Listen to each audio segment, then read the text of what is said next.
좋으신 하나님, 언제나 변함없이 사랑으로 품어주시고 동행하여 주시는 주님, 3일 동안 주님의 사랑 안에 살다 오늘 이 귀한 시간 인도하여 주심을 감사합니다. 늘 말씀 속에 거하지 못하고 인간의 생각과 육신의 안일함과 평안함만을 추구하며 살아온 저희를 용서하여 주옵소서. 찬양으로 우리 마음을 열게 하시고 주님께 영광 돌리게 하심을 감사드립니다. 주님의 말씀 안에서 힘을 얻고 승리하게 지켜주시는 주님, 이 자리에 함께한 우리 모두에게 은혜의 시간 되기 원합니다.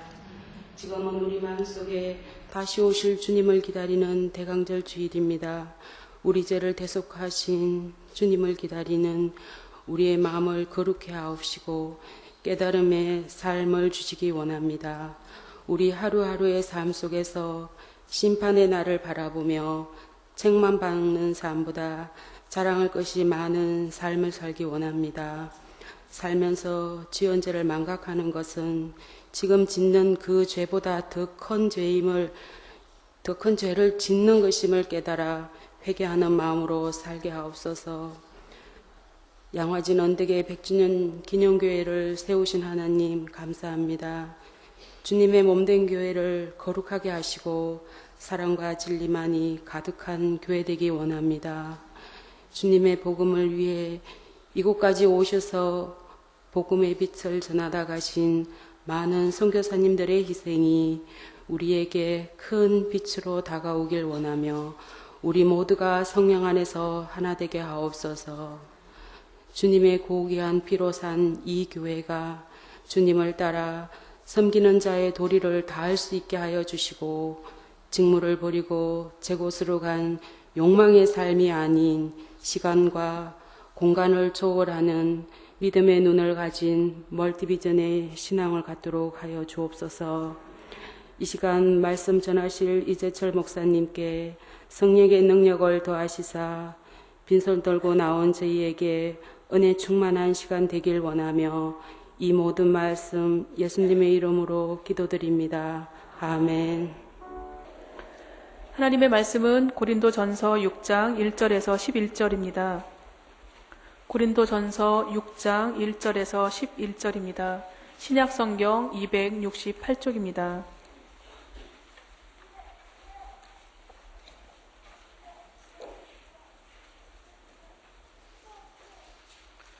한 절씩 교독하시고 마지막 절은 함께 읽으시겠습니다. 너희 중에 누가 다른 이로 더불어 일이 있는데 구태여 불의한 자들 앞에서 송사하고 성도 앞에서 하지 아니하느냐? 성도가 세상을 판단할 것을 너희가 알지 못하느냐? 세상도 너희에게 판단을 받겠거든 지극히 작은 일 판단하기를 감당치 못하겠느냐? 우리가 천사를 판단할 것을 너희가 알지 못하느냐? 그러하거든 하물며 세상 일이랴. 그런즉 너희가 세상 사건이 있을 때에 교회에서 경히 여김을 받는 자들을 세우느냐? 내가 너희를 부끄럽게 하려 하여 이 말을 하노니 너희 가운데 그 형제간 일을 판단할 만한 지혜 있는 자가 이같이 하나도 없느냐? 형제가 형제로 더불어 송사할 뿐더러 믿지 아니하는 자들 앞에서 하느냐? 너희가 피차 송사함으로 너희 가운데 이미 완연한 허물이 있나니 차라리 불의를 당하는 것이 낫지 아니하며 차라리 속는 것이 낫지 아니하냐? 너희는 불의를 행하고 속이는구나. 저는 너희 형제로다. 불의한 자가 하나님의 나라를 유업으로 받지 못할 줄을 알지 못하느냐?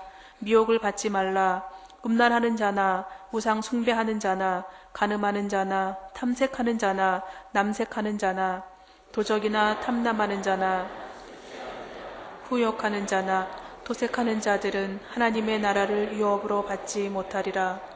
너희 중에 이와 같은 자들이 있더니 주 예수 그리스도의 이름과 우리 하나님의 성령 안에서 씻음과 거룩함과 의롭다 하심을 얻었느니라. 아멘. 고린도 교회 교인들의 도덕적 타락을 사도 바울이 꾸짖는 내용이라고 했습니다. 고린도 교인들의 특성은 구원의 기쁨과 감격은 경험했지만 그러나 성령님을 쫓아 사는 것이 아니라 여전히 육신의 소욕을 쫓아 사는 영적 미숙아 상태에 있었다는 것입니다. 그들은 저마다 자기 것들을 자랑하면서 서로 왕노릇을 했습니다. 말하자면 절대 기준이 자기 밖에 있는 것이 아니라 각자 자기 자신들이 절대 기준이 된 거죠. 그러니까 도덕적으로 타락할 수밖에 없는 것이죠. 그 문제를 지금 바울은 계속해서 다루고 있는 것입니다. 오늘 본문 1절입니다. 너희 중에, 너희는 고린도 교인들이죠. 너희 중에 누가 다른 이로 더불어 일이 있는데, 여기에 일이라고 하는 프라그마라고 하는 것은 문제, 다툼, 사건 이런 말이에요. 그래서 너희 중에 누가 다른 이와 더불어서 문제가 있거나 다투고 있다 그 말인데, 그때의 다른 이가 누군가? 한 사람은 교회 안에 있는 사람이고 한 사람은 교회 밖에 있는 사람인가? 그게 아니라 5절 말씀 보니까요, 내가 너희를 부끄럽게 하려 하여 이 말을 하노니 너희 가운데 그 형제간 일을 판단할 만한 지혜 있는 자가 이같이 하나도 없느냐? 형제가 형제로 더불어 송사할 뿐더러. 그러니까 교회 안에 있는 사람이 교회 밖에 있는 사람과 지금 문제를 일으킨 것이 아니라 교인들끼리 지금 서로 싸우게 된 것입니다. 1절 하반절입니다. 구태여 불의한 자들 앞에서 송사하고 성도 앞에서 하지 아니하느냐. 여기에서 불의한 자라고 하는 것은 세상 법정을 이야기합니다. 고린도 교회 교인들이 교인들과 교인 사이에서 지금 싸움이 일어났습니다. 그런데 그 문제를 교인들 가운데서, 교인들 앞에서 교인과 더불어 해결하려고 하는 것이 아니라 교인 개개인 관계의 문제를 세상 법정으로 가서 지금 서로 송사를 벌이고 있는 것을 바울이 꾸짖고 있는 것입니다. 여기 오늘 우리 개역 성경 본문에는 구태여라고 하는 말이 1절 한가운데 들어있지 않습니까? 그런데 헬라어 원문에는 구태여라고 하는 이 단어가 제일 먼저 있습니다. 구태여.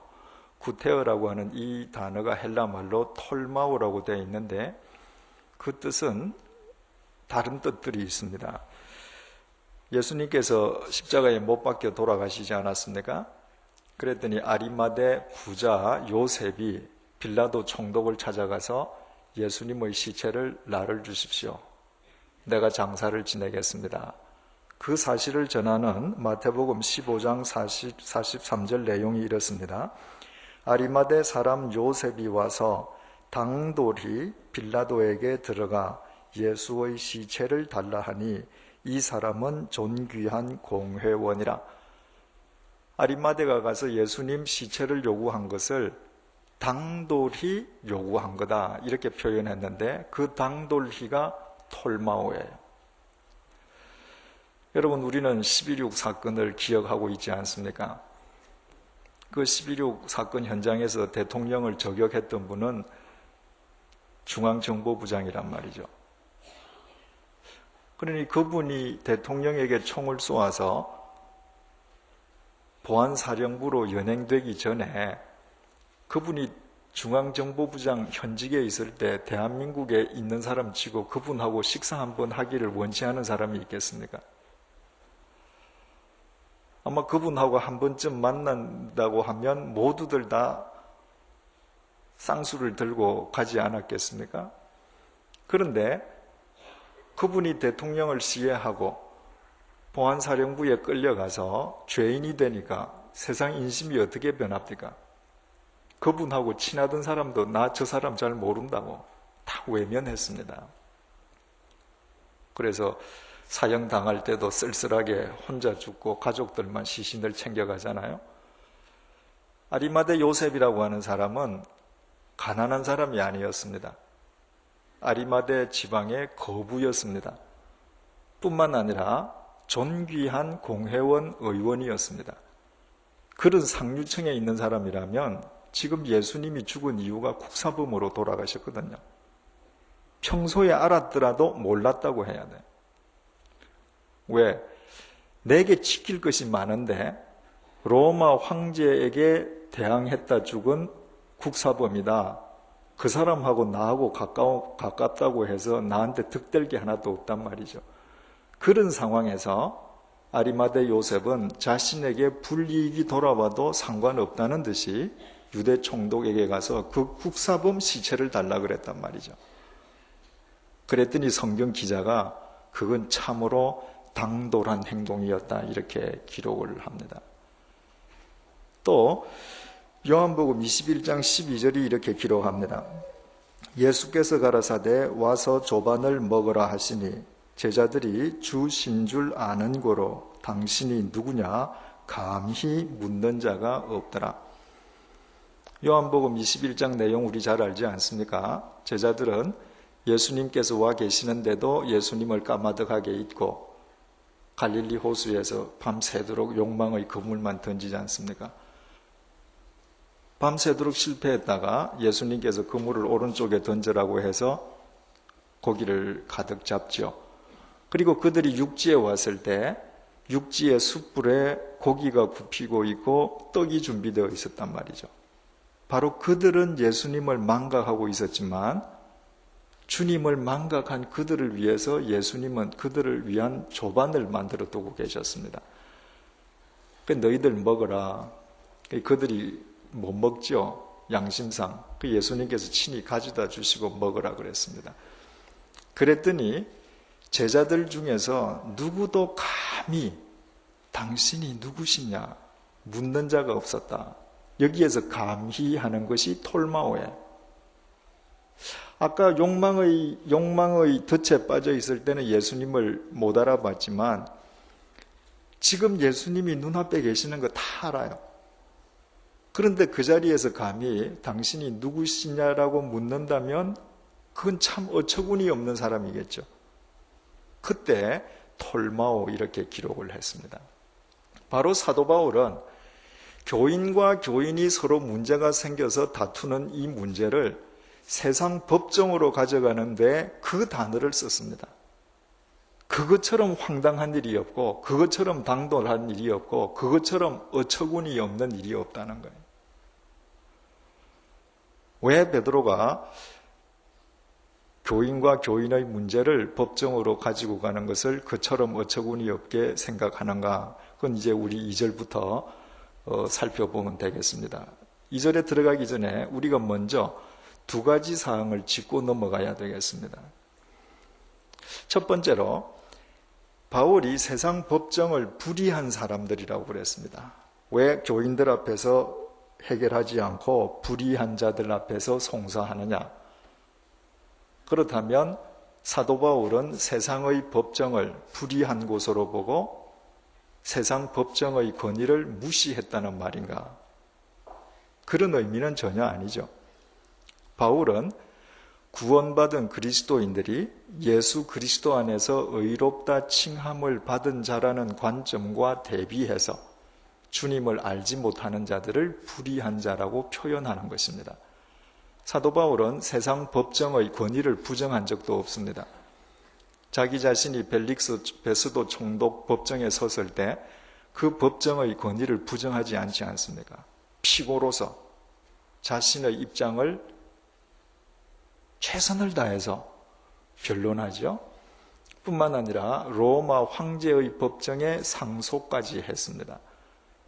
따라서 바울이 불의한 자들이다라고 한 이야기는 불신자라는 의미이지 세상의 법관들이나 법정 자체를 부정하려고 한 건 아니다. 우리가 먼저 짚고 넘어가야 되겠고요. 두 번째로 그리스도인들은 어떤 경우에도 송사를 벌리면 안 되는가? 그것도 아니죠. 어떤 공적인 문제가 있을 때 아니면 바깥으로부터의 어떤 위해가 가해질 때 법의 도움을 받아야죠. 바울이 로마 법정에 소송한 것과 상소한 것과 똑같습니다. 가령 이를테면 누군가가 이 예배당에 들어와서 술판을 벌리면서 우리를 다 쫓아내고 마치 이 건물이 자기 건물인 것처럼 주인 행세를 한다. 법의 도움을 받아야죠. 우리가 하다 안 된다. 법의 도움을 받아야죠. 내가 회사를 경영하는데 누군가가 우리 회사에 불이한 방법으로 위해를 가해서 모든 직원들의 생존에 문제가 생겼다. 그런데 내가 그리스도인이라고 송사를 안 벌려야 되는 거 아니죠? 해야죠. 법의 도움을 받아야죠. 여기에서 지금 이야기하는 것은 바울은 철저하게 교인과 교인 간의 개인적인 문제를 이야기하는 거예요. 그것을 염두에 두고 우리 이제 다시 2절로 넘어가 보십시다. 성도가 세상을 판단할 것을 너희가 알지 못하느냐? 그리스도인이란 세상을 판단해야 하는 사람이라는 것입니다. 아담과 하와의 타락 이후에 그들이 신락원하고 이 세상에서 살기 시작한 이래로 이 세상 사람들은 언제나 욕망의 법칙 지배하에 있습니다. 욕망의 법칙이라고 하는 것은 사람들로 하여금 눈앞에 있는 문제에만 집착하게 해요. 우리가 흔히 이야기할 때 욕망에 눈이 어두웠다 이렇게 표현하잖아요. 욕망에 어떻게 우리 시력이 나빠진다는 얘기가 아니죠. 욕망의 법칙은 멀리를 못 보게 합니다. 눈앞의 것만 보고 그 이외에는 아무것도 안 보이는 것입니다. 반면에 교회를 이루는 그리스도인들은 영원의 법칙 속에 있는 사람들입니다. 멀리 보는 사람들이에요. 따라서 내가 멀리 보면 멀리 볼수록 오늘 이 순간에 우리가 무엇을 해야 할지를 바르게 분별하게 되잖아요. 그래서 교회는 영원한 가치를 추구하기 때문에 오늘날 이 세상에서 정치적으로, 경제적으로, 문화적으로, 교육적으로 무엇이 잘못되어 가고 있는 것인지를 가장 잘 볼 수 있는 위치에 있는 사람들입니다. 그래서 교회가 사회의 잘못을 지적해주고 나아가야 될 방향을 제시해 주어야 된단 말이죠. 우리는 그런 위치에 있다는 거예요.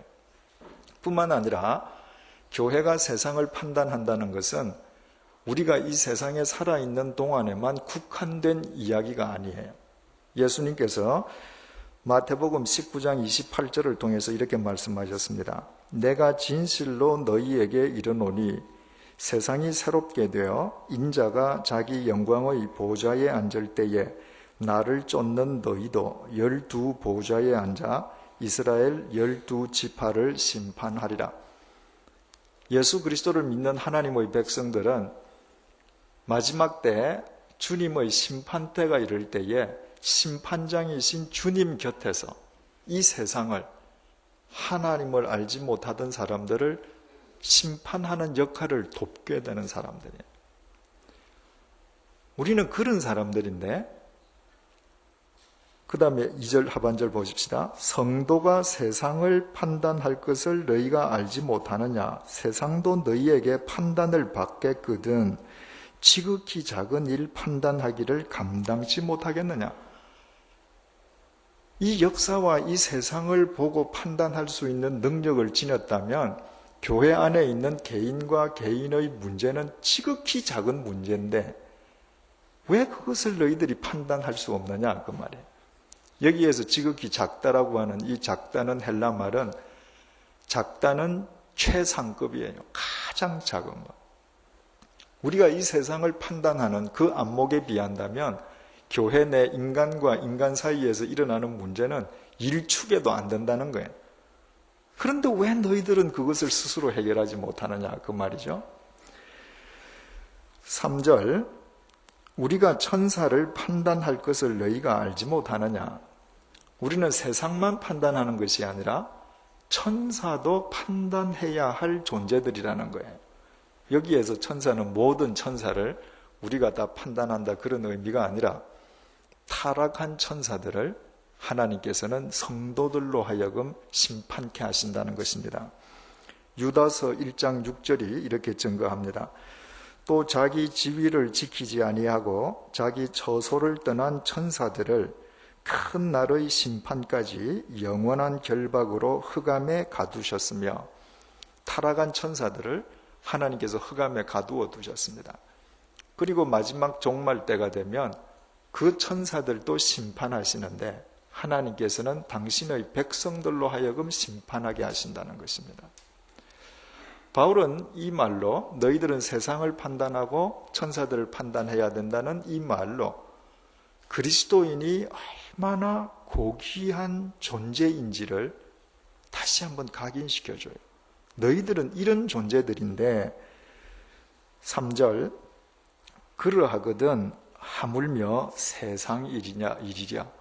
그 사실을 너희들이 안다면 어떻게 세상 일을 판단하지 못하겠느냐. 여기에서 우리말 세상 일이라고 번역이 되어 있기 때문에 이 세상 일의 교회 밖에서 일어나는 세상의 일인 것처럼 착각하기가 쉽습니다. 그런데 헬라 말로는 비오티코스라고 기록이 되어 있는데 이거는 교회 밖 세상 일이라는 의미가 아니라 일상사 속에서 일어나는 사소한 일을 의미해요. 바로 지금 교인과 교인 사이에 분쟁이 일어난 것을 비오티코스로 표현한 겁니다. 따라서 매일 우리의 삶 속에서 일어나는 사소한 일들이기 때문에 어떻게 해야 그 문제가 풀리는지, 누가 옳고 그른지 삼척종자도 다 아는 문제들이에요. 여러분, 우리 가만히 한번 생각을 해보십시다. 우리가 신앙생활을 얼마나 했든지 간에 지금까지 신앙생활을 해오면서 우리 주위에서 교인과 교인끼리 싸우는 모습을 여러분 보지 않았겠습니까? 그때 여러분들이 보면 누가 잘못하고 누가 잘하는지 모릅니까? 다 아시죠? 성도들이 싸우는 건 뻔한 일로 싸우는 거예요. 지금 바울은 그 이야기를 하는 겁니다. 너희들은 세상과 천사들을 판단해야 할 그 존귀한 자들인데 삼척동자도 다 아는 비오티코스, 그것을 어떻게 너희들 스스로 해결하려 하지 않고 법정으로 가느냐, 그 말이에요. 4절 그런즉 너희가 세상 사건이 있을 때에, 이 세상 사건도 비오티코스 그대로예요. 사건이 있을 때 교회에서 경히 여김을 받는 자들을 세우느냐. 여기에 바울이 경히 여김을 받는 자들을 세우느냐 이렇게 했는데, 세우느냐로 번역된 헬라 말이 카티제테라고 하는 말인데, 묘하게도 이 헬라 말이 문법적으로 두 가지 형태를 동시에 지니고 있어요. 바로 이 글자가 명령형이기도 하고, 그러니까 2인칭 명령형이기도 하고, 그 다음에 직설법 현재형이기도 해요. 그러니까 만약에 이 헬라 말을 명령형으로 받아들인다면 너희들에게 분쟁이 생겼을 때에 가장 경히 여김을 받는 자를 세우라, 이 말이 되죠. 그 이야기가 무슨 얘기인가 하면, 가령 A 성도님과 B 성도님이 서로 싸워요. 그럴 때 이거 어떻게 해야 해결될 것인가 판단을 내려야 될 필요가 있을 때, 교회 중에서 제일 지혜 있는 사람도 말고 제일 어른도 말고 교회 중에서 제일 작은 사람, 제일 어린 사람, 그 사람을 재판장으로 세워놓고 재판받으라는 거예요. 너희들이 지금 얼마나 우스꽝스러운 일 때문에 서로 집착하는지. 만약에 이 세운다 이 단어를 직설법 현재형으로 우리가 해석을 한다면 그때는 의문형이 돼요. 바로 지금 우리 개역 성경에 있는 것과 같은 말이 됩니다. 교회에서 경히 여김을 받는 자들을 세우느냐. 그때의 경히 여김을 받는 자는 세상 법정이 되는 거죠. 너희들이 천사도 판단하고 세상도 판단하는데 너희들 문제가 생겼을 때는 너희들이 경히 여겨야 될 그 세상 법정에 너희들이 도움을 구하느냐, 반문형이 되는 겁니다. 어떤 쪽으로 번역이 되든지 간에 사도 바울이 이 말을 쓸 때 명령으로 썼던 아니면 직설법 현재형으로 썼던 어느 쪽이든 상관없이 핵심은 똑같죠. 교인들끼리 분쟁이 생겼을 때 세상 법정으로 가서는 안 된다. 지금 그 이야기를 강조하는 것입니다. 5절 말씀, 내가 너희를 부끄럽게 하려 하여 이 말을 하노니. 지금 사도 바울이 이 말을 하는 이유는 너희들이 스스로 수치를 느끼게끔 하기 위함이라는 겁니다. 고린도전서 4장 말씀 보면 그 고린도 교인들이 서로 자기 것들을 자랑하면서 왕노릇하면서 싸우지 않았습니까? 그때 사도 바울이 나는 복음을 위해서, 진리를 위해서 세상의 미말이 되고 내가 세상으로부터 구경거리, 조롱거리가 되는 삶도 감수하고 이 세상에 그야말로 말단 찌꺼기처럼 살아간다. 그 자기의 삶을 이야기하고 고린도전서 4장 14절에서 이렇게 얘기했습니다.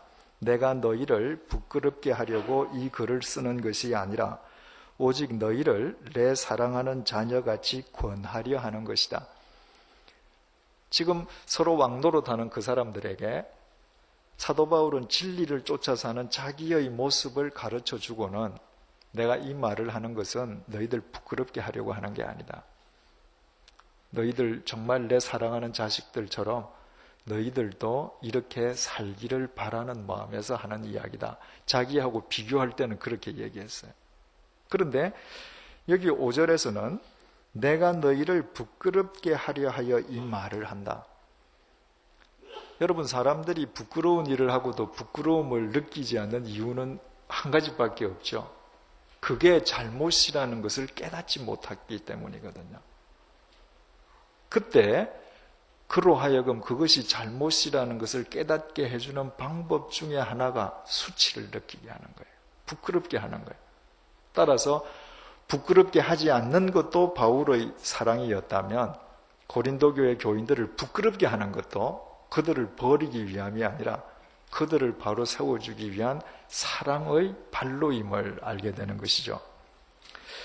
내가 너희를 부끄럽게 하려 하여 이 말을 하노니 너희 가운데 그 형제간 일을 판단할 만한 지혜 있는 자가 이같이 하나도 없느냐? 형제가 형제로 더불어 송사할 뿐더러 믿지 아니하는 자들 앞에서 하느냐? 지금 바울의 이 간곡한 그 음성, 어조가 여러분들 들리지 않습니까? 성도 두 사람이 싸웠어요. 그리고 교회 안에서 싸우다가 세상 법정으로 가서 서로 지금 고소를 하고 서로 지금 비방을 하고 욕을 합니다. 그런데 고린도 교인들, 다른 교인들이 가만히 있는 거예요. 그래서 이 바울이 고린도 교인들에게 너희들 중에 저 두 사람을 판단해주고 저 두 사람에게 충고해줄 만한 능력을 지닌 자가 그렇게 한 명도 없냐? 너희들이 다 능력이 없어서 저 사람들 법정에서 송사하도록 저렇게 내버려 두느냐? 지금 반문을 합니다. 왜 고린도 교회에 그런 지혜를 가진 사람이 없을까요? 제가 아주 존경하는 그리스도인이 한 분 계세요. 그분은 참 주님을 믿기 전에도 강직한 분이셨지만 주님을 알고 난 뒤에는 정말 그리스도의 말씀을 쫓아 의롭게 살아가는 분입니다. 주위에서 참 많은 분들이 존경하죠. 그분이 지난달에 저한테 메일을 하나 보냈습니다. 제가 읽어드릴게요. 한번 들어보십시오. 이분은 국가 공조직에 계신 분입니다. 작년 6월에 갑자기 귀국했습니다. 그동안 제가 속해 있던 조직의 장이 부임하는 즉시 공조직을 자신의 야망을 위해 사조직화하여 독선적으로 운영하기 시작했습니다. 힘없는 직원들은 항변하면 쫓겨날까 두려워 떨고 일부는 한 수 더 떠 잘 보이려고 아부하였습니다. 그 과정에서 일본이 우리 민족을 36년간이나 식민 통치할 수 있었던 까닭을 간접적으로나마 느꼈습니다. 제가 조직의 장에게 직원의 인격과 인간성을 무시한 독선적 관리 방식을 시정하는 것이 좋겠다고 몇 번 진언하였더니 즉각 귀국 명령을 내리고 스스로 퇴사하도록 분위기를 조장했습니다. 저는 새벽에 일어나 기도도 하고 한밤중에 한강변을 뛰면서 제 마음을 키웠습니다. 바르고 맑게 사는 일이란 본래 외로운 일인데 고독함, 분함, 외로움 이런 걸 이기지 못하면 내가 하나님을 믿는 자가 아니지. 이런 싸움을 1년 조금 넘게 하였고 지금은 우리 조직에 있는 연구원으로 좌천당해 있습니다. 이곳에서 선진국과 비교하여 우리나라의 현재와 미래를 비교 분석하고 있습니다. 그럴수록 우리나라는 미래를 향한 비전 제시 혹은 발전과는 동떨어진 길을 가고 있음을 확인하게 됩니다. 그리고 시대의 대세 앞에 무기력하고 무능한 지식인들을 보며 그동안 바르게 살아오지 못한 선배로서 제 자신의 책임을 통감하고 있습니다. 그와 동시에 시류에 휩쓸리지 않고 힘들고 고독하게 사는 것이 참된 그리스도인의 길이요. 아무리 힘들어도 인내하며 가야 할 길임을 믿고 있습니다. 여러분 한번 생각을 해보십시오. 국가 공조직에 한 장이 와서 사조직을 만들어요. 국민을 위해서 봉사하는 것이 아니라 자기 야망을 위해서 자기 주위에 전혀 무자격자들을 포진을 시킵니다. 대다수는 겁이 나서 침묵하고 그 중에서 일부는 그분에게 아첨을 해서 자기 영달을 꾀합니다. 이분만 불이익이 올 것을 감수하고 바른 말을 했습니다. 여러분, 이 조직에 있는 사람이 자기 장이 잘못한다는 거 몰라서 침묵할까요? 다 압니다. 만약에 이 조직에 있는 사람들이 이분처럼 모두가 그 조직의 장에게 아무개님 이렇게 하지 마십시오. 우리는 지금 국민 혈세로 밥 먹고 삽니다. 국민에게 봉사하셔야 됩니다. 만약에 그 조직에 51%만 그렇게 살면 이 장은 바뀌죠. 그죠? 알면서도 말을 하지 않는 겁니다. 지금 바울이 고린도 교인들에게 말하고자 하는 핵심이 이건 겁니다. 이제 방금 바울이 뭐라 그랬어요? 너희들 지금 서로 싸우는 거? 이거 가장 작은 일이다. 이거 비오티코스다. 삼척 동자라도 이거 다 아는 일이다. 그렇다면 고린도 교인들 중에 A와 B가 싸우는데 이걸 어떻게 처리해야 될지 모르는 사람은 아무도 없죠. 그런데 다 침묵하고 있다는 거예요. 아무도 자기 일처럼 관여해서 그들을 바로 세워주려고 하는 사랑을 지니고 있지 않는 것입니다. 바울은 지금 그걸 질타하는 거예요. 이분이 있는 이 조직은 세상 조직이기 때문에 세상 사람들은 옳고 바른 것보다도 자기의 안일만을 꾀하니까 세상은 늘 이렇습니다. 이거 뭐 당연히 이렇게 봐야죠. 그러나 교회는 이럴 수 없잖아요. 만약에 모든 고린도 교회 교인들이 그 두 사람들을 품고 이야기해주고 이렇게 해야 되지 않겠느냐라고 말을 했더라면 세상 법정으로 안 가죠. 그죠? 근데 너희들은 싸워라.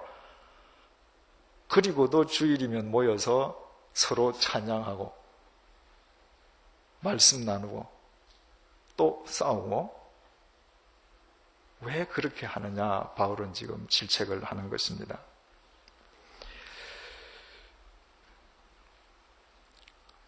7절입니다.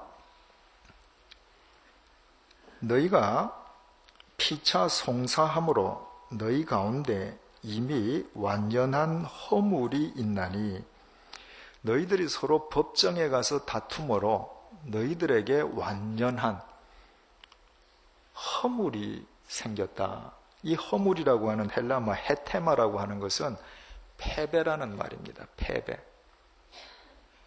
너희들이 세상의 법정까지 가서 다투는 것으로 너희들은 이미 패배한 자다. 돌이킬 수 없는 패배라는 거예요.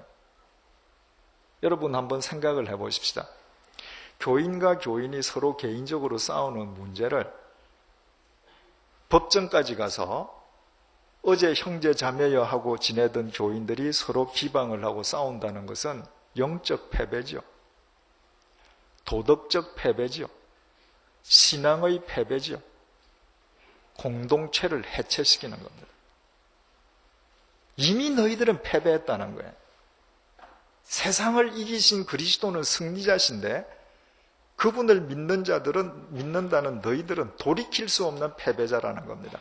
한번 우리가 곰곰이 생각을 해보면 이 고린도 교회 교인들 둘이가 법정에 가서 네가 옳다 내가 옳다 서로 비방하고 싸울 때 그 재판과 관련된 모든 사람들이 교회가 이야기하는 예수 그리스도의 진리와 사랑을 믿겠느냐 그 얘기예요. 그 재판에 관여되고 그 두 사람 싸우는 거 본 사람들은 이 책을 그저 소설책이나 전설책으로 보겠죠. 그 자체가 완연한 패배다. 차라리 불의를 당하는 것이 낫지 아니하며 차라리 속는 것이 낫지 아니하냐. 이것이 핵심입니다.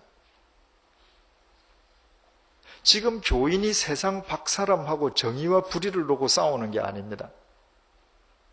교인들끼리 싸우는 거예요.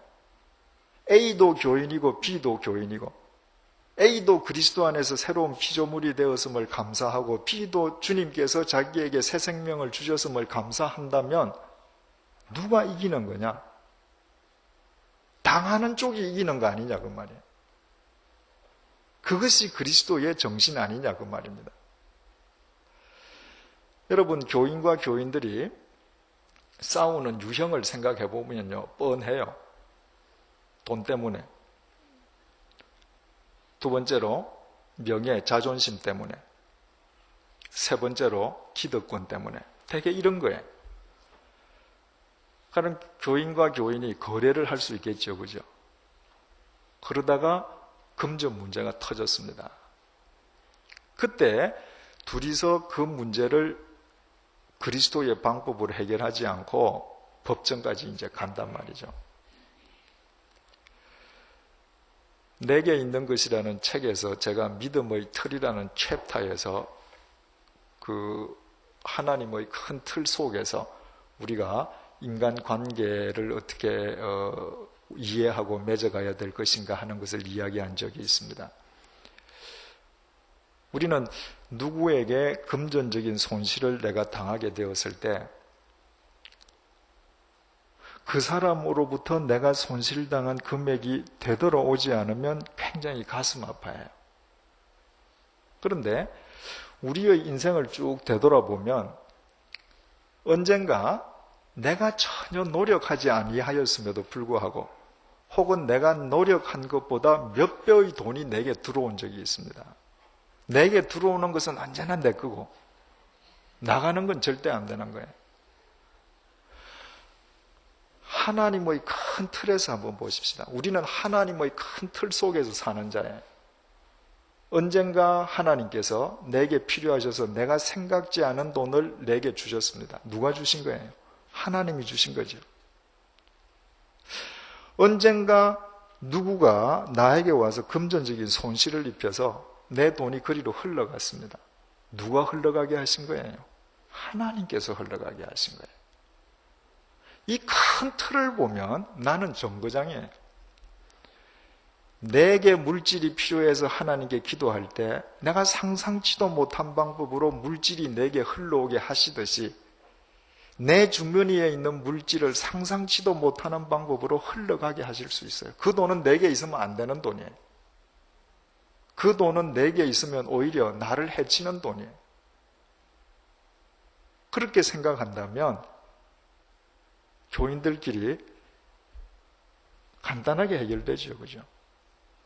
누군가가 처음부터 사기를 치려고 의도적으로 했다. 그건 나쁜 사람이죠. 그분들은 교인도 아니죠. 그러나 정말 교인들이 서로 사랑하고 하는 가운데 믿는 가운데에 거래를 하다가 문제가 생겼다. 큰 틀 속에서 해결되는 거란 말이죠. 여러분, 하나님의 큰 틀 속에서 보셔요. 내 명예와 자존심이 중요한 건가? 다윗이 압살롬이 쿠데타를 일으켰을 때 머리도 못 빗고 머리를 풀고 맨발로 도망가지 않습니까? 일국의 왕이 쿠데타군에게 밀려서 머리 풀고 맨발로 도망가니까 저 이제 끝난 사람이잖아요. 그래서 시므이라고 하는 사람이 나와서 다윗을 욕을 했죠. 아주 저주를 했습니다. 백성 입장에서는 아마 왕 면전에 욕을 하는 게 굉장히 스트레스 풀리고 즐거웠을는지 몰라요. 바로 다윗 왕을 호위해 가던 아비새 장군이 왕이요, 명령만 하십시오. 내 단칼에 베겠습니다. 다윗이 뭐라 그래요? 가만히 둬라. 저것은 시므이가 나를 욕하는 게 아니고 저 입을 통해서 하나님이 나를 욕하신다.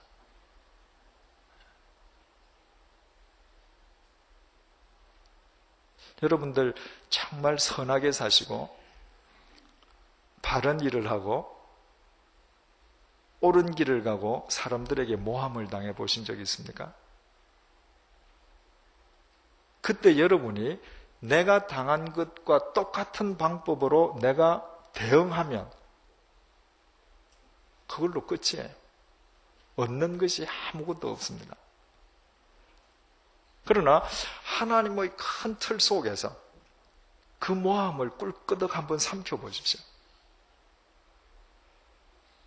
제가 세상에 태어나서 정말 옳고 바르게 살려고 노력하고서도 제가 처음으로 가장 크게 모함을 받아봤던 적이 있습니다.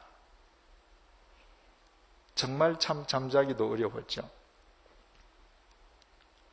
그런데 그날 밤에 제가 무엇을 느꼈느냐 하면 예수님께서 유대인들에게 비방을 당하시고 저주를 당하시고 십자가에 못 박혀 돌아가시잖아요. 그 세상으로부터 모함받는 예수님의 그 심정이 그날 밤에 고스란히 저한테 전해져 왔습니다. 그 이전까지 예수님께서 십자가에서 멸시받으시고 조롱받으시고 모함받으셨다. 참 나를 위해서 큰 정말 고난 당하셨다. 머리로는 이해가 되었지만 제 심정적으로 제가 느낄 수는 없었습니다. 그런데 제가 사람들로부터 모함당하는 그날, 그래 내가 이 정도라면 예수님께서는 나 때문에 십자가에서 이보다 더 크신 모함을 당하셨구나. 정말 저는 그날 밤에 울면서 주님께 감사 기도를 드렸습니다. 그래서 그 이후에 제가 바른 일을 하고도 누가 무슨 이야기를 하면 같은 방법으로 한 번도 대응해 본 적이 없습니다. 여러분, 이렇게 큰 틀 속에서 살면 세상 법정으로 내 명예를 지키려고 갈 일이 있습니까? 기득권? 이번 주일날 주일 예배 시간에 우리 사도행전 1장 본문을 통해서 살펴보시겠습니다만은 그리스도인에게 기득권이 있습니까? 주님의 법칙은 큰 자가 작은 자를 섬기라는 거지 않습니까? 큰 틀에서 보셔요. 내가 불의를 당하고 내가 당하는 것이 그리스도의 방법이고 이기는 것이라는 것을 알면, 서로가 알면 인간이기 때문에 한순간 감정이 상하고 서운할 수는 있겠지만 그 다툼이 사흘 나흘 갈 리도 없고 법정으로 갈 리도 없는 거죠. 바울은 그 이야기를 하는 것입니다. 8절, 너희는 불의를 행하고 속이는구나. 저는 너희 형제로다. 여기에서 형제로다 하는 이 말은 지금 1대1로 싸우는 그 당사자들을 이야기하기도 하는 거죠. A, 네가 지금 B와 싸우지. 네가 끝까지 이기려고 하지. 저 사람은 너 형제야. 그래서 싸우는 당사자를 이야기하기도 하고 그들을 방관하는 고린도 교회 교인을 지칭하기도 해요. 너희들 지금 A와 B가 저렇게 싸우고 세상에 가서 법정에 가서 교회를 욕되게 하고 있는데 너희들이 가만히 두는구나. 저들이 너희의 형제다. 그래서 세상 법정으로 가는 것도 불의한 일이고, 교인들이 서로 싸워서 세상 법정으로 가는 것을 방관하는 것도 불의한 일이라고 사도 바울은 지금 이야기하는 겁니다. 정말 그리스도 안에서 그리스도의 마음으로 살아간다면 그런 일은 있을 수가 없는 일이거든요. 9절, 불의한 자가 하나님의 나라를 유업으로 받지 못할 줄을 알지 못하느냐. 불의한 자가 하나님의 나라를 유업으로 받지 못한다. 당연하겠죠, 그죠? 그런데 바울은 교인과 교인이 법정에 갈 정도로 싸우는 것, 그들을 방치해두는 그 모든 것이 하나님의 나라를 유업으로 받지 못하는 믿지 않는 자들과 똑같다고 지금 단정하고 있습니다. 9절 하반절입니다. 미혹을 받지 말라. 음란하는 자나 우상숭배하는 자나 간음하는 자나 탐색하는 자나 남색하는 자나 도적이나 탐남하는 자나 술 취하는 자나 후욕하는 자나 토색하는 자들은 하나님의 나라를 유업으로 받지 못하리라. 우리 5장 11절에서부터 보면 거기에도 음행, 탐난, 우상숭배 똑같은 죄목이 나왔잖아요. 바울이 여기에서 그 똑같은 죄목을 다시 반복하고 있습니다. 그 이유는 교인과 교인이 법정에 갈 정도로 서로 싸우는 것, 그리고 그들을 방치해두는 것은 탐남하고 음욕하고 우상숭배하고 술취하고 남색하는 죄와 똑같다는 겁니다. 하나도 그것과 다를 바가 없다는 거예요. 여기에서 우리가 마음속에 꼭 새겨둬야 할 문구가 9절에 미혹을 받지 말라. 헬라말로 메 플라나스테 이렇게 쓰여 있습니다. 미혹을 받지 말라. 그런데 이 말을 갈라디아서 6장 7절은 이렇게 번역을 했습니다. 스스로 속이지 말라. 지금 이 미혹을 받지 말라 이거하고 똑같은 글자예요. 그걸 갈라디아서 6절은 스스로 속이지 말라. 하나님은 만홀히 여김을 받지 아니하시나니 사람이 무엇으로 심든지 그대로 거두리라. 여러분, 많은 그리스도인들이 자기 욕심대로 살고 진리를 심지 않고서도 자기 삶 속에, 자기 자식의 삶 속에 진리의 열매가 맺혀지기를 기대합니다. 그건 뭐죠? 스스로 속이는 거예요. 콩을 심지 않으면 콩이 안 납니다. 팥을 심지 않고 내 집 마당에서 팥이 나리라고 내가 확신한다는 것은 스스로 속이고 있는 거예요. 바울은 지금 그 똑같은 말을 오늘 본문에 썼습니다. 가령 예를 들면 나는 음행을 저지르지 않았어. 나는 남의 것을 토색한 일이 없어. 그러나 나는 다른 교인들하고 집요하게 싸워서 세상 법정까지 가요. 세상 법정으로 가는 것은 제쳐놓고 내가 토색하지 않고 음행하지 않았다는 것만으로 내가 의로운 자라고 한다면 넌 속이는 거라는 겁니다. 스스로 속는 거라는 거예요.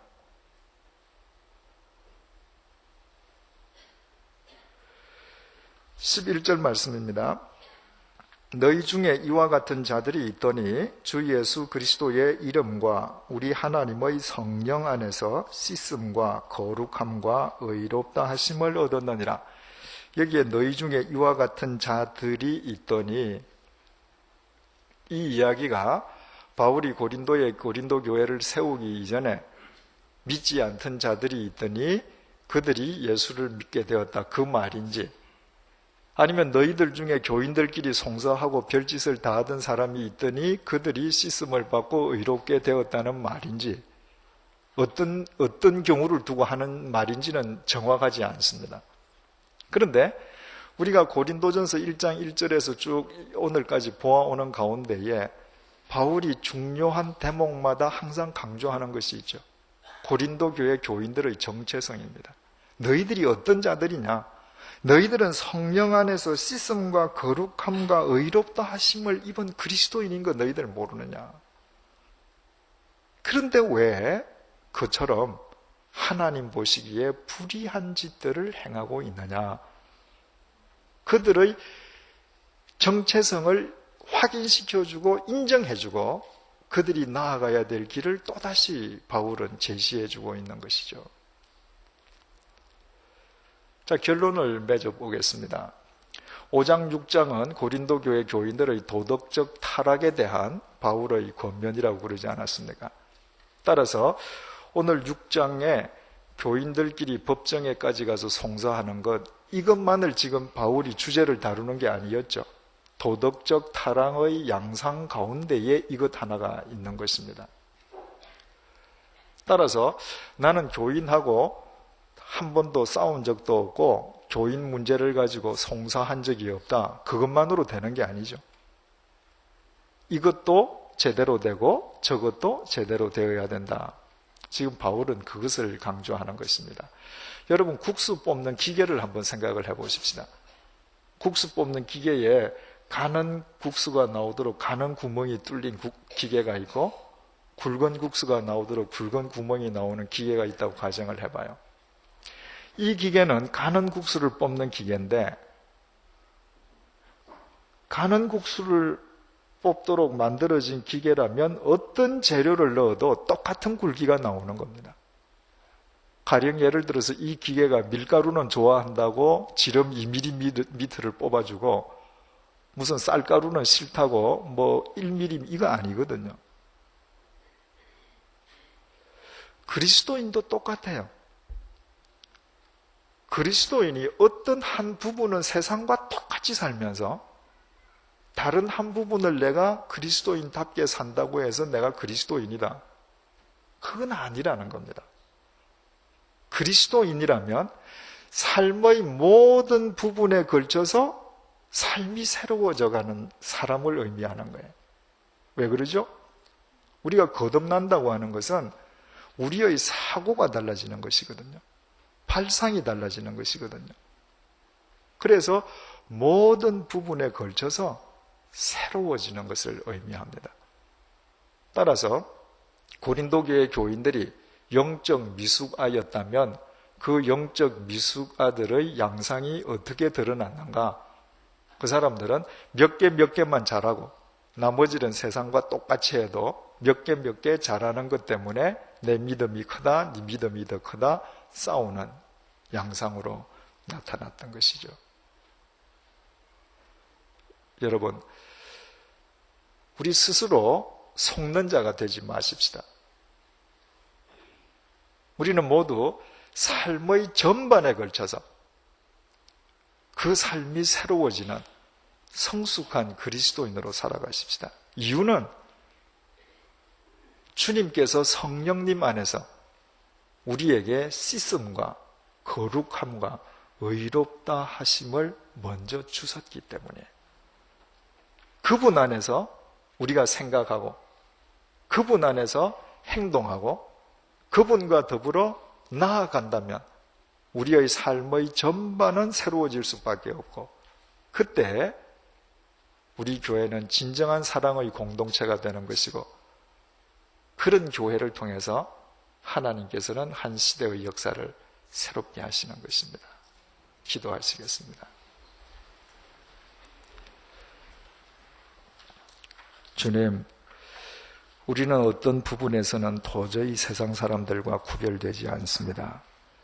그러나 우리가 교회에 나오고 하나님의 말씀을 듣고 성경 공부를 하고 어떤 부분에서 주님을 쫓아 사는 것 때문에 우리가 그리스도인이요 완전한 의인이라 착각할 때가 참 많습니다.